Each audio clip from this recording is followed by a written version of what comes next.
Okay guys, ayan, good morning sa lahat po ng mga kababayan natin na naghahanap ng trabaho bilang isang nanny dito sa United Kingdom.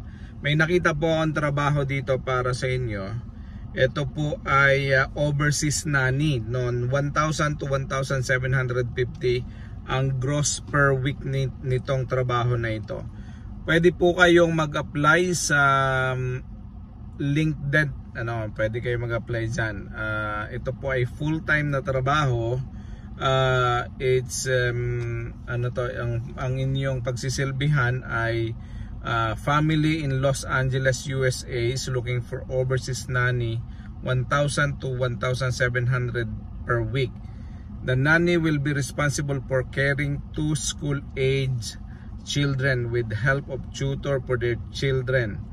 The role will be focusing on teaching the children and ideally look for someone professional, reliable with an academic approach, but also fun at times. Ayan. So candidate will also be expected to cook fresh and healthy meals for the children.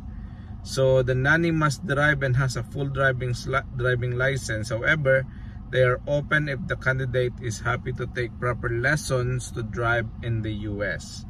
The family is looking for some who is comfortable traveling since they could be spending vacations out of the country, predominantly here in the UK. Now, someone who could speak French language would be a bonus, but English-speaking candidates would also be considered. Ayan. So, pwede kayo dito guys, lalo na kung nagsasalita kayo ng French.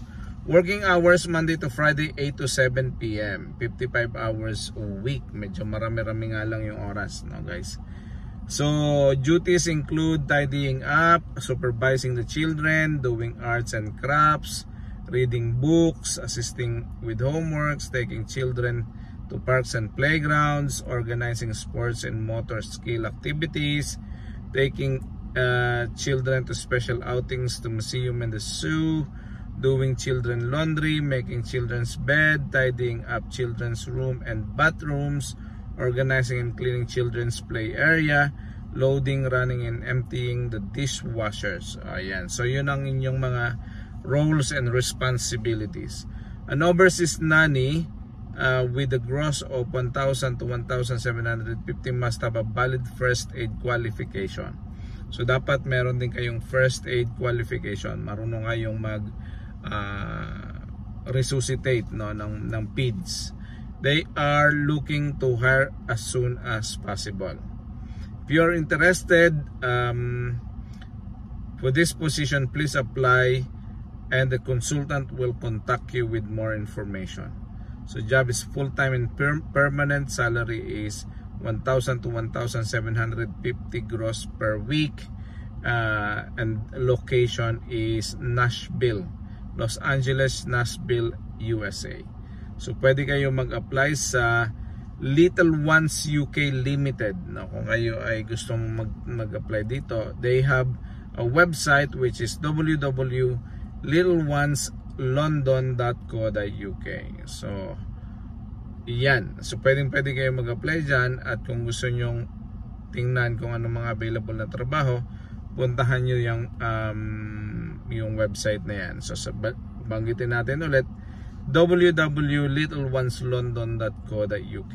Kung kayo nandito na sa UK, gusto nyong apply ng trabaho na to, that should be okay as well. Siguro kung kayo nasa Pilipinas, gusto nyong applyan ito, pwede rin siguro.